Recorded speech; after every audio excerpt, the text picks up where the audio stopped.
Pwede mo itong gawing retirement home, vacation home, short-term rental home, o kahit nga events place. Dito ito sa may Alfonso, Cavite.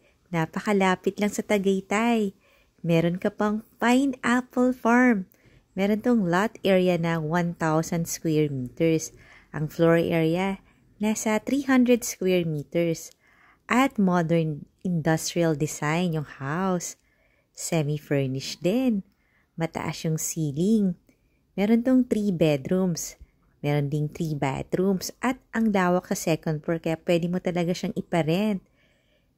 Kaya kung naghahanap ka nga ng investment property na pwede mo na kagad pagkakitaan, mako-consider mo to. Yung price and details nasa comment section below the video.